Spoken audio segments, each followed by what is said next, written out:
Been a pretty interesting space in my little corner of amateur radio here in Southern California. Dropped that Baofeng Mini video and it did amazing. Thank you so much, everybody, for watching. And then Mark Soda Plus here on YouTube, who's actually local to me, is in the same club as me, a friend of mine, reached out and said, hey, I'm going back to Doug's house, K6JEY. And if you caught Mark's video with Doug, you know they tested, I think, 3 or 4 Baofeng Minis to go along with it. So Mark said, come on down to Doug's place, bring your Baofeng Minis, some radios that you would like to test against really good spectrum analyzer, attenuator, all the equipment needed to do a good conducted spurious emissions test, and also bring your TinySA, because we've seen on the internet some back and forth in the testing methodologies using the TinySA. So first and foremost, the Baofeng Minis did wonderfully. Okay. And minus 64.83, this is clean. Yeah. In other words, it did exactly what we expected. Right. I can take my Baofeng fishing. Yep. What? What do you mean fishing? Well, it's good as a weight. Oh, okay. Okay. You can also I didn't know if fish were affected by the spurious emissions. Well, if you hit the fish hard enough, you could kill the fish. Okay. How many of these do we have 7. exactly? We have 7 minis. 7 minis in this house. Another... They were all within a couple of dB from each other, and we're talking both the fundamental frequency and its first harmonic. They were all in the same space. But the new Baofengs are not dirty. They're Pretty very good. clean. Yeah. We're happy with them. We're happy. And all their harmonics were well below the FCC standard. In fact, they were some of the best radios we tested that day. And that was in comparison of Yaesu radios, Kenwood radios, a numerous other bunch of radios that we had on hand. They did really well, and here are the numbers to show it. Yes, I was impressed even in low power mode, where we had heard that, yeah, there's a bit more spurs that appear in low power mode. It did great. So there's the first thing done. But then we got to the TinySA. And we had Doug's attenuators. He also checked my attenuators. It'll go 25 watts reverse power. Minus 50.56. Oh, so it is a 50 dB This is attenuator. actually a good attenuator. All right. Excellent. My 50 dB attenuator is perfect. It's exactly as its claim. We went up and down a couple of different frequency spaces. So perfect. All good. Very happy about that. There are 2, what I would say, methodologies for testing with the TinySA as of right now. One that I stumbled into merely because I didn't have better attenuators at the time, which was taking a 50 dB physical attenuator and then running that into the TinySA with the radio on the other side. And what was happening when I was keying it up is you would see that the spurs would step down, step down, step down, and then you'd get the flat noise floor. Well, that was actually the TinySA adding its own attenuation, because I run mine in auto attenuation mode. And the attenuation it was giving was about negative 17 dB. So, okay, fine. I was able to show my fundamental frequency, the transmitting frequency, and then, hey, it's all clear. It's all good. But the more traditional way to test with a spectrum analyzer is to take the output that you're getting on this, which is about 5 watts, and convert it into dB, which is about 36. And then you need somewhere between 30 to 20 dB above the range of offsetting this. So you would use about 70 dB of attenuation from the radio into the attenuators and then into the TinySA. And that should give you a nice, safe operating environment for your SA to give you the readings. Well, when we did that, we did notice spurs, particularly on the higher end of the range. If this was transmitting on 146.520 megahertz, then we were seeing spurs up towards 800, 900, 1 gigahertz / frequency range, right? So what gives? What's going on there? And so I was faced with a conundrum. Do I just take my 50 dBs and let the TinySA add around 20 dB of attenuation, or do I give it 70 dB of external attenuation and then the TinySA adds none? Well, not knowing what else to do, I flipped my TinySA over and I said, designed by Eric in Netherlands. Who is this Eric? Well, it turns out that he has a groups.io page. So I made a post there and I said, here is my testing methodologies. Test 1, give 70 dBs of attenuation in between the TinySA and the Baofeng Mini. And here are the results. I gave a little picture zoomed in on my TinySA. And then the other one was TinySA 50 dB of attenuation, and then let the TinySA provide somewhere between 17 to 20 dB of attenuation along those lines. And it was a really informative conversation. It is linked in the video description. You can go ahead and check that out if you'd like to read it for yourself, but I'll just jump ahead and let you know. Eric recommends at least 10 dB of attenuation provided by the TinySA. So if we traditionally would have provided 70 dB between the radio under test and our spectrum analyzer, we need to duck that down 15, 10 dB or so that the TinySA is providing some attenuation. And you might be asking, well, why is that? There's an interesting thing going on with spectrum analyzers and when you're testing spurious emissions. The goal is that you want to protect the spectrum analyzer from the power coming off of the radio. You use an attenuator for that.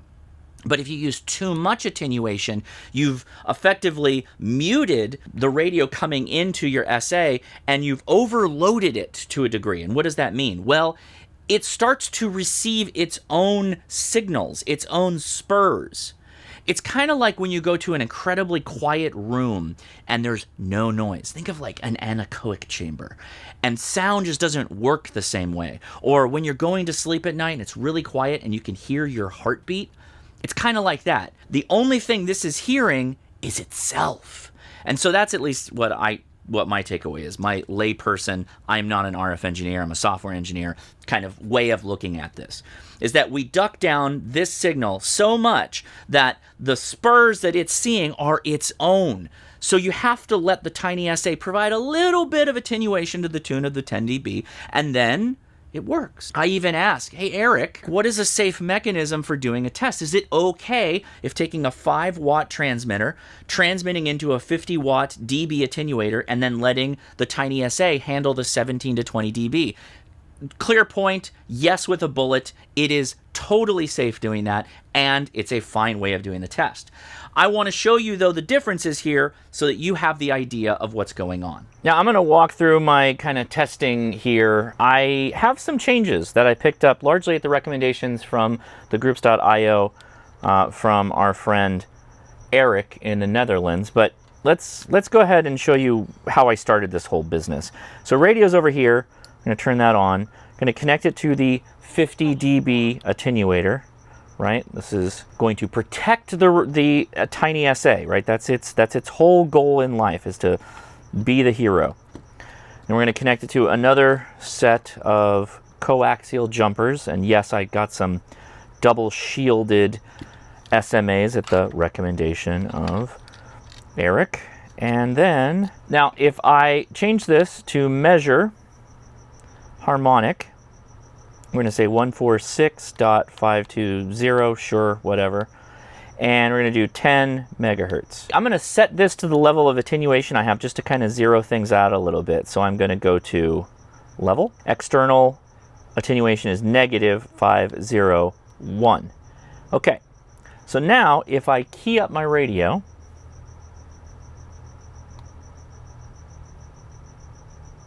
we can see that it is adding attenuation on the TinySA. It says 21 dB, so a little higher than we would want, but you see there's no spurs whether it's created from the SA or not. So just to make this a little bit happier, I'm going to add about 7, maybe 8 dB from this little kit that I got. These are little attenuators that go, here's a 6 dB, here's a 10 dB, and I think that's a 20 dB. There's a 1 dB and a 3 dB. So let's grab the 6 and a 1, gives us 7, and I will take it and I'm going to add it to the SA side of our setup. So what we're doing here is we're just, adding a little bit of insurance, I guess. I don't really want to damage my SA. It's a $150 device, right? I don't really want to damage it too much. So let's see what this does, and we're going to keep an eye on the atten right there, the attenuation.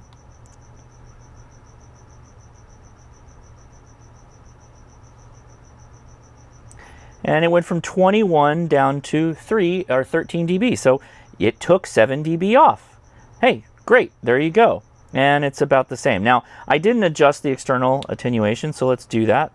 So I'm going to go to negative 5.7 dB.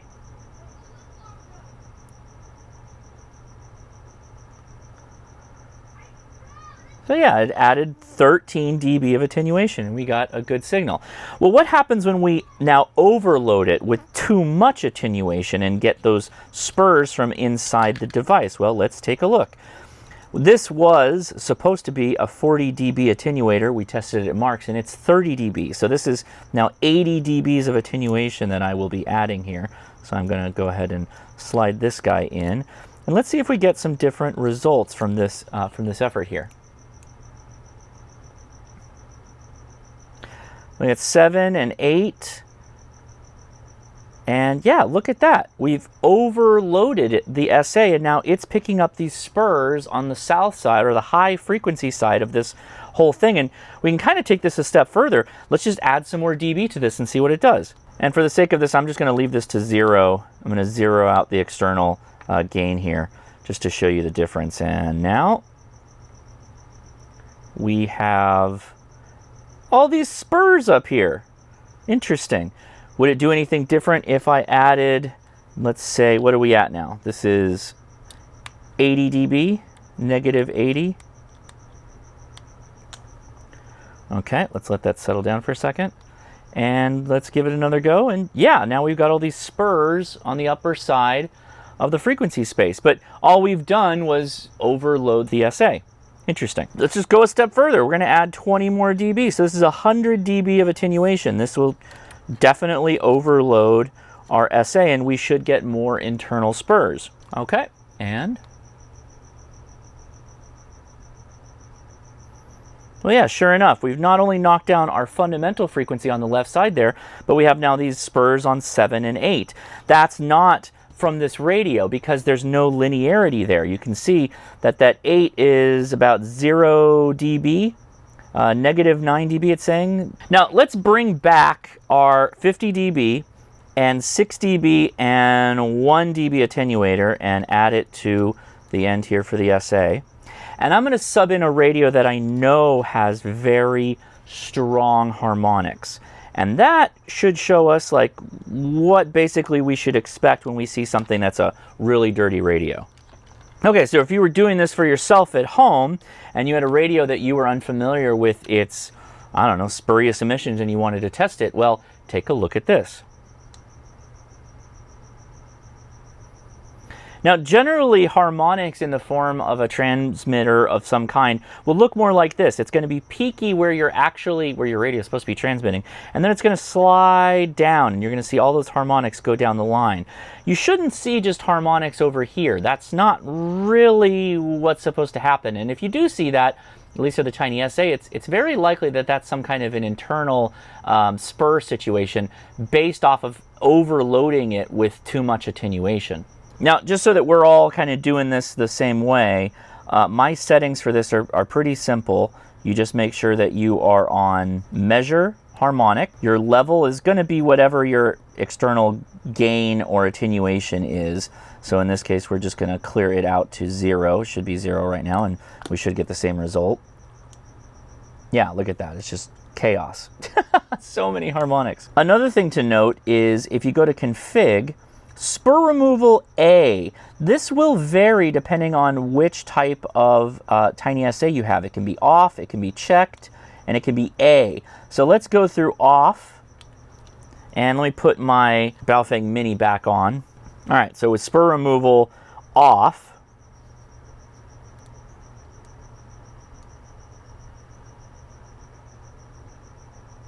it's about 14 dB right there. Yeah, okay. Let's turn it on. Now you can see it's checked. The checkbox implies on.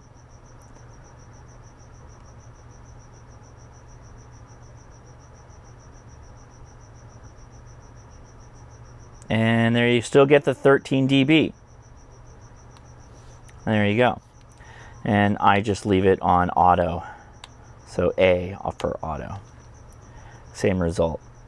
So as long as you're giving it appropriate attenuation based off of your transmitter, trying to get to that negative 30 plus whatever offset you need for the radio, and using a little bit of internal attenuation, you should get a really good testing situation. You still see the harmonics. Note that TalkPod is a very, very dirty radio, but a clean radio like this Baofeng Mini will be obviously clean. And if you want to take it even further and get to the magical 10-ish dB number, I'm just going to throw a 3 dB. Well, it's 3 dB right on the top here, and we'll see if we can get closer to 10. And now that will be as close to Eric's recommendation as we can get, which to me, why not? Let's make it as close as we can.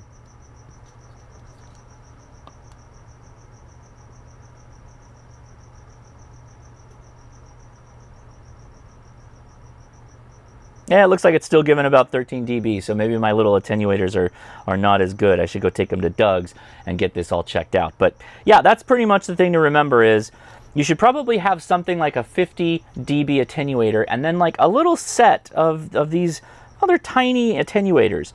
And the recommendation that I got from the groups.io is put your big attenuator in the middle and then add the little attenuators closer to the SA. And then just do your matching that way. And that seemed to work out really well for my testing here. And just to reiterate for the smarter people than me in the room that are watching right now, the attenuator that is in this is a truly resistive, and if the spurs coming in are externally generated, like with our Baofeng, then again, Eric recommends about 10 dB of internal attenuation being provided so that it can handle the spur removal within the unit. That is a more accurate way of testing, at least from what Eric is saying, and he designed the thing, so I'm inclined to believe him. If you got all the way through this, I'm going to reiterate exactly what you need, and I'll have links in the video description. So the way you want to test any radio is determine what the output power is, and then using something like an online calculator or, oh my god, do the actual math, you can come up with the value in dBs that this is generating. In this case, a 5-watt handheld is usually somewhere around 37 dB. Now, traditional spectrum analyzers want you to be about negative 30 dB when you start your testing. So you got to bring this down by close to 70 dB, right? That's around the space that you're not going to damage your SA and you're going to get a good test when you transmit. Just remember that when you're using a TinySA, instead of needing 30 dBs plus the offset, you need more like 20 or maybe 10. So 37 dB plus 10, 47 dB, or 20, 57 dB. So 57 dB is about the sweet spot for when you're testing with a TinySA. This was a lot of fun making this video, mainly because I got to go hang out with Doug and hang out with his wife Helen. We had a really good time. But Doug's shack is like specifically designed for doing these kind of tests. And it was really fun to provide Doug a little comedic relief in the form of letting him test one of my dirtiest radios, the TalkPod. Now, I know I sometimes give TalkPod a bad rap. It is my understanding, although I haven't tested a new one, that their radios are a lot cleaner now. It was this initial batch. So he threw this on the Spectrum Analyzer, and it was so funny watching his candid kind of reaction to it. Okay, this is a TalkPod on 146.58, and we're going to see what kind of spurious emission it has on my Keysight $50,000 new spectrum analyzer. So what that says is true, and so is this. The sweep is about 1.5 seconds, and it's going to come through. There's the fundamental, there's the next noise, there's another one, that's that one, that's that one. This isn't even legal in Afghanistan. This is a pile of crap. Yeah, certified pile of crap. Approved. Also, a massive thank you to Mark Knight, Soda Plus. Thank you so much for everything you do for the amateur radio community, as well as kind of working me through a lot of this stuff, because he had already hung out with Doug. They had already been questioning some of the methodologies of testing, so I found this whole thing super educational, a whole lot of fun, and I want to remind everybody, this is exactly the reason why you want to join an amateur radio club. I wouldn't know these people if it wasn't for the club that I'm in. And we had an amazing, fun, collaborative experience playing around with radio and really cool technologies and learning a ton. I am smarter for being in an amateur radio club.